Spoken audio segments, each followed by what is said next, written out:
HIV या ads क्या है, इसके कारण क्या है और इसके बचाव क्या है। एड्स एक ऐसी बीमारी है जो एचआईवी नामक वायरस के शरीर में आ जाने से होती है। इसका full form acquired immunodeficiency syndrome है। एड्स से पीड़ित व्यक्ति का इम्यून सिस्टम कमजोर हो जाता है। अब हम बात करते हैं एचआईवी वायरस क्या है। एचआईवी एक प्रकार का वायरस होता है जो इम्यून सिस्टम को कमजोर कर देता है। एचआईवी का full form human immunodeficiency virus है। एचआईवी शरीर में मौजूद CD4 कोशिकाओं को नष्ट करने का कार्य करता है। CD4 कोशिकाओं को टी सेल या टी कोशिका भी कहा जाता है। ये एक प्रकार की प्रतिरक्षा कोशिकाएं होती हैं। समय बीतने के साथ एचआईवी वायरस जैसे जैसे CD4 या प्रतिरक्षा कोशिकाओं को नष्ट करता जाता है, वैसे वैसे शरीर कई बीमारियों की चपेट में आना शुरू हो जाता है। एचआईवी के एक व्यक्ति से दूसरे व्यक्ति में ट्रांसफर होने के कुछ मुख्य कारण होते हैं। पहला, खून के द्वारा। यदि किसी एचआईवी पीड़ित व्यक्ति का रक्त किसी नॉर्मल व्यक्ति को डोनेट किया जाता है या चढ़ाया जाता है, ऐसे में नॉर्मल व्यक्ति के शरीर में एचआईवी वायरस प्रवेश कर जाता है। सीमेन या वीड के द्वारा। यदि किसी एचआईवी पीड़ित व्यक्ति का सीमेन किसी नॉर्मल स्त्री के शरीर में जाता है तो ऐसे में एचआईवी का संक्रमण हो सकता है। स्तनपान के द्वारा।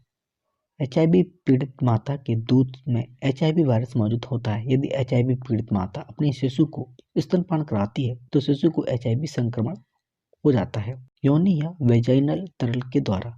महिलाओं की योनि में एक चिपचिपा तरल पदार्थ पाया जाता है। यदि महिला एचआईवी पीड़ित है तो इस तरल पदार्थ में एचआईवी वायरस मौजूद होता है। ऐसे में यदि महिला किसी पुरुष के साथ संबंध बनाती है तो उस पुरुष को भी एचआईवी होने का खतरा बढ़ जाता है। असुरक्षित यौन संबंधों के द्वारा। क्योंकि एचआईवी से पीड़ित व्यक्ति के खून, सीमेन और वेजाइनल फ्लूइड्स में एचआईवी वायरस मौजूद होता है, ऐसे में यदि असुरक्षित यौन संबंध स्थापित किए जाएं तो एचआईवी संक्रमण के चांसेस बढ़ जाते हैं। एचआईवी वायरस हवा, पानी या भोजन के द्वारा नहीं फैलता है। इसके साथ ही एचआईवी पीड़ित व्यक्ति के साथ उठने बैठने, हाथ मिलाने, खाने पीने से एचआईवी वायरस नहीं फैलता है। अब हम बात करते हैं एचआईवी का कोई इलाज है क्या नहीं है। एचआईवी वायरस से बचाव करना ही इसका एकमात्र इलाज है। एचआईवी वायरस के लिए अब तक कोई दवा या वैक्सीन नहीं खोजी जा सकी है। दरअसल एचआईवी वायरस व्यक्ति की डीएनए कोशिकाओं में प्रवेश कर जाता है। इस प्रकार ये उस व्यक्ति के साथ एक मजबूत संबंध बना लेता है, जिसके लिए फिर कोई दवा या वैक्सीन काम नहीं करती। साइंटिस्ट और डॉक्टर एचआईवी का इलाज खोजने के लिए रिसर्च कर रहे हैं।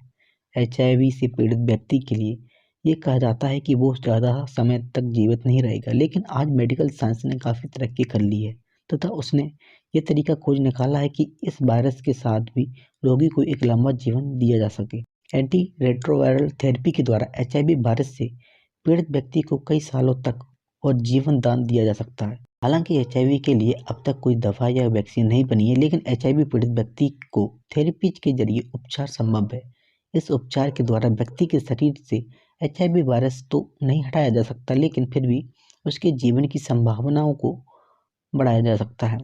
यदि एचआईवी पीड़ित व्यक्ति को कोई थेरेपी ना दी जाए तो ऐसे में वो व्यक्ति कई गंभीर समस्याओं को शरीर में जन्म दे सकता है, जिनमें से एक महत्वपूर्ण समस्या का नाम एड्स है। हर वो व्यक्ति जिसे एचआईवी है उसे एड्स होगा, ये जरूरी नहीं है।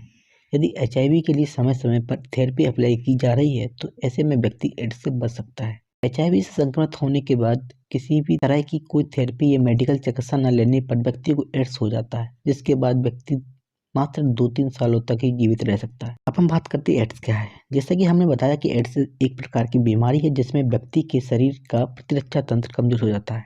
एचआईवी से पीड़ित व्यक्ति के शरीर में CD4 सेल्स या कोशिकाएं कम होना शुरू हो जाती है। शोध के अनुसार इस बात का खुलासा किया गया है कि एक स्वस्थ वयस्क के शरीर में लगभग 500 से 1600 पर क्यूबिक मिलीमीटर CD4 कोशिकाएं पाई जाती हैं। एचआईवी पीड़ित ऐसा व्यक्ति जिसके शरीर में CD4 कोशिकाओं का स्तर 200 पर क्यूबिक मिलीमीटर हो जाता है तो उसे एड्स से पीड़ित माना जाता है। एड्स का कारण सिर्फ एचआईवी नहीं होता, बल्कि कई बीमारियों में एड्स की स्थिति उत्पन्न हो जाती है।